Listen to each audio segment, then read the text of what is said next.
My neighbor kept using my driveway without asking, smirking. It's just a spot. Stop being selfish. One morning, he woke up to find a massive fence blocking his car in. Furious, he called the city, only to have them inform him, "Sir, that driveway was never yours."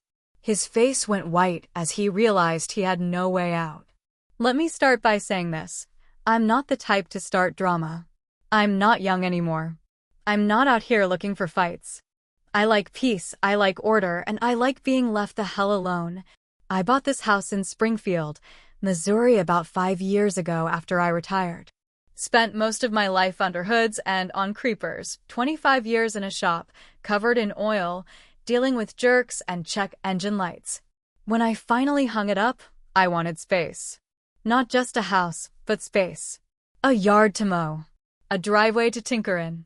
A garage I could actually walk around in without bumping my elbow on a tool bench. The house I found was perfect.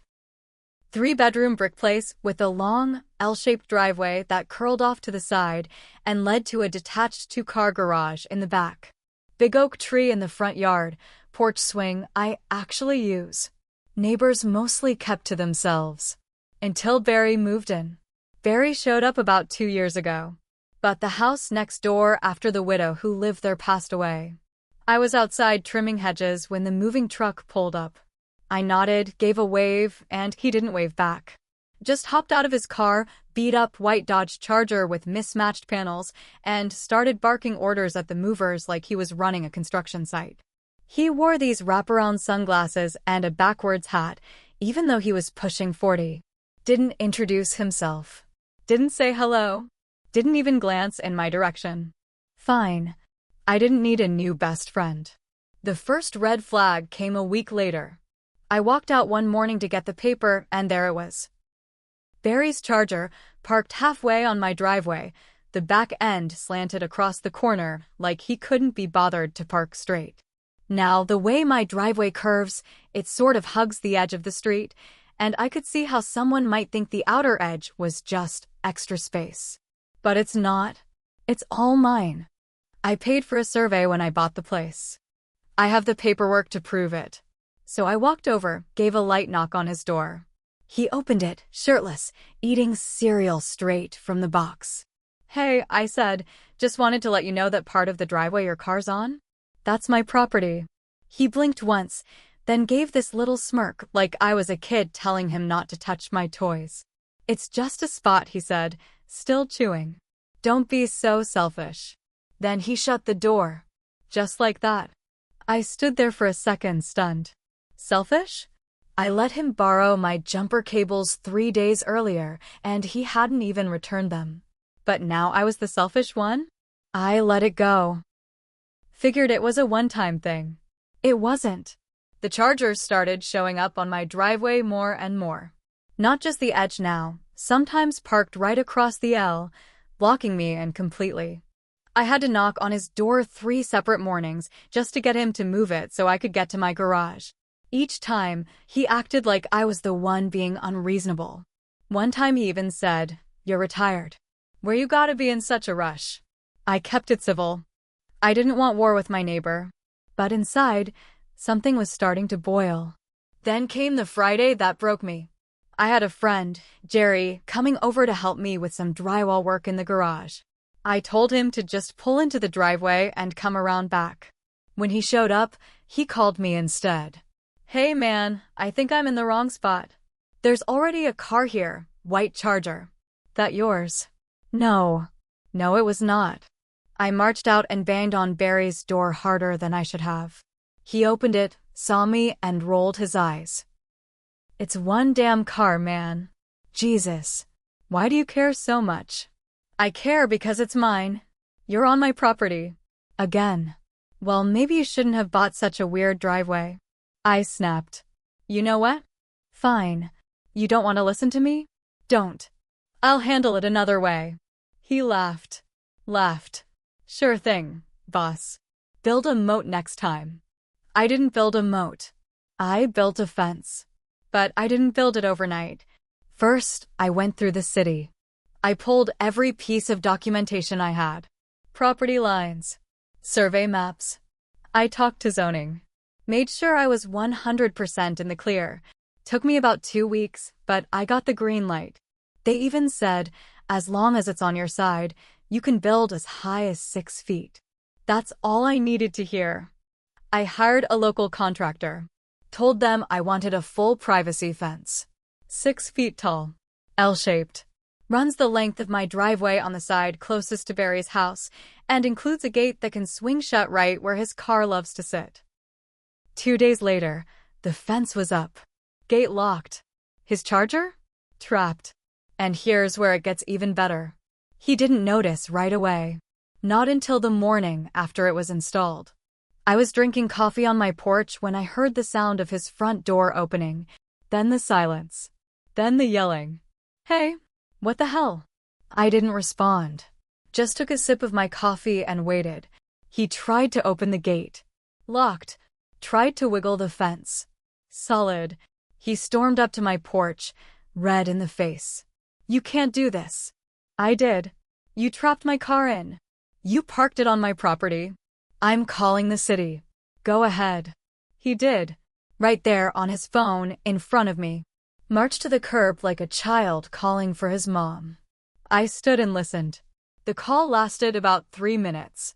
I didn't hear every word, but I caught the part where they said, "Sir, that driveway was never yours."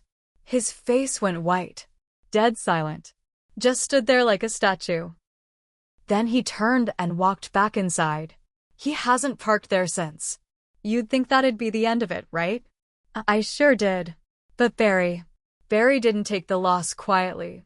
Not for long, anyway. For a while, things got real quiet. No more charger on my driveway. No more smirks. He didn't wave, didn't speak. He'd walk his trash cans down the curb like I didn't exist. Fine by me. I thought maybe he'd finally learn something, but it didn't last. About 3 weeks after the fence went up, I started noticing weird stuff. First, it was my mail. I was missing letters, bills mostly. One from my insurance, another from the VA hospital. I checked my mailbox every day, so I knew something was off. I talked to my mailman Larry, good guy, and asked him straight up if anything was wrong. He frowned. I've been putting your mail in the box like usual every day. Could anyone be messing with it? I asked. He hesitated, then said, "Look, I ain't trying to stir up nothing, but I have seen your neighbor hanging out around here in the mornings. Just sitting in his car like he's waiting on something. Real early. 5, 6 a.m. That made my skin crawl. I called the post office and had them hold my mail. Started picking it up myself. Next, my garage door remote stopped working. One day, I pulled up, clicked it, nothing. Changed the batteries. Still nothing. The wall switch inside the garage worked fine, but the remote was dead. I took it apart and realized it looked tampered with. Like someone had popped it open and messed with the wiring. That same week, I caught a nail under my rear passenger tire. Not a roofing nail. A deck screw. Fresh. Things were adding up. I didn't have proof he was doing any of it, but I knew. I knew the look on his face when he saw that fence. I knew how petty he could be. The man couldn't stand the idea of being shown up. So I started a little project of my own. I bought a security system. Real deal. Wired with motion sensors and night vision cameras. Set one on my front porch, one aimed at the driveway, and another toward the fence and garage. All hardwired. All backed up to a private drive and cloud. Then I waited. Took 2 weeks. But one morning, I woke up to a notification, motion detected at 3:17 a.m. I pulled up the footage. There he was. Hoodie up, flashlight in hand, crouching near the base of my garage. He tried to stay in the shadows, but the motion light hit him square. The dumbass didn't even cover his face. He left a bag behind the trash bins. I waited until he left, then called the police. Inside the bag? Spray paint, rubber gloves, and 2 bottles of brake fluid. I didn't need to be a detective to know what he planned to do. The cops came out.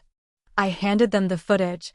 They didn't arrest him, But they gave him a warning and logged the incident. That same afternoon, he came stomping across the lawn, veins in his neck popping. "You think you're smart, huh?" he shouted. "Calling the cops on me over nothing? Brake fluid eats paint." "Barry," I said calmly. "You weren't just walking your dog." His face twisted. "You want war, old man?" "You got it." Then he stormed off. And that was the last polite conversation we ever had. After the brake fluid incident, I expected things to escalate fast. But strangely, Barry disappeared for a while. Not literally. I still saw him, but something about him changed. He wasn't stomping around like before. He didn't yell. He didn't glare. He didn't even come out of the house much, except to get in that damn Charger and take off. For 2 whole months, it was quiet. Too quiet. I should have known he was planning something bigger. It started with a visit from a city inspector. Nice enough guy. Showed up on a Tuesday morning, clipboard in hand, apologetic look on his face. "Sorry to bother you, sir. We had a complaint filed about a possible code violation with a recent fence installation." My stomach dropped. "Complaint?" I asked. "From who?" "I can't say officially," he said, flipping through his notes. "But I have to take a look, verify if it's within zoning rules, setback distance, stuff like that." I nodded and let him do his thing. He walked around, took photos, measured the distance from the curb, all of it. An hour later, he came back. "Well," he said, "whoever filed the complaint thought they had you cornered. But you're fine. Fence is legal. Built right to the inch."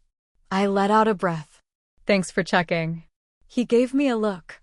"You got a neighbor named Barry?" I raised an eyebrow. "Yeah." He just shook his head and walked off. But the very next week, another inspector came. This one said there'd been an anonymous tip about unlicensed auto repair activity happening on my property. Said someone reported loud tools, chemical smells, and unregistered business signs. This time I laughed. "Buddy," I told him, "I'm 62 years old and retired. The only thing I fix these days is my own lawnmower." He didn't find anything wrong. But the message was clear. Barry was trying to bury me under complaints. I started logging everything: times, dates, photos, videos. If a trash can got tipped, I wrote it down. If my sprinkler timer got mysteriously changed, it went on the list. I printed emails, saved texts. I wasn't just documenting Barry's harassment, I was building a damn case. Then came the final straw. One morning, my power went out. Not the neighborhood, just my house. I checked the breaker. Nothing tripped. So I went outside to check the panel, and guess what? The lock had been cut off. Someone had pried the cover open and yanked the main breaker switch clean out. Not just flipped it, ripped it out. I called the power company. They sent someone out, and while they were there, I showed them the footage from the night before. Barry. Again. Plain as day, in a hoodie, flashlight between his teeth, working at my power box with a crowbar. This time, the cops came with a warrant. They didn't just warn him, they arrested him. Trespassing. Vandalism. Attempted destruction of private property. They took him out in cuffs. I watched from my porch. He didn't look at me. Not once. But the smirk was gone. Barry getting arrested should have felt like a win. And in a way, it was. The man finally faced consequences. For the first time in 2 years, I didn't have to worry about catching him creeping around at night or waking up to another mess. But here's the thing about revenge. It doesn't feel the way you think it will. It's not clean. It's not satisfying. Not when it drags on this long. Not when it changes you. Because it did change me. I became obsessed. My whole life revolved around outsmarting Barry. Every morning I checked the cameras before I made coffee. Every night I locked every tool up like I lived in a war zone. I stopped going fishing on Saturdays. Stopped visiting my daughter down in Joplin. My life got smaller and smaller. The fence was just the beginning. And the part that still eats at me? I didn't just protect my property, I started looking for ways to hurt him back. After he was arrested, I went through everything I'd collected. Photos. Footage. Even found old zoning violations from before he bought the house, stuff he never fixed.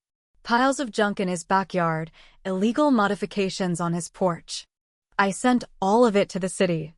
Didn't even think twice. 3 weeks later, Barry got hit with fines. Big ones. I saw the notices taped to his door. The car disappeared first. Then, the blinds stayed shut for days. Then the for sale sign showed up. Barry didn't even mow the yard before he left.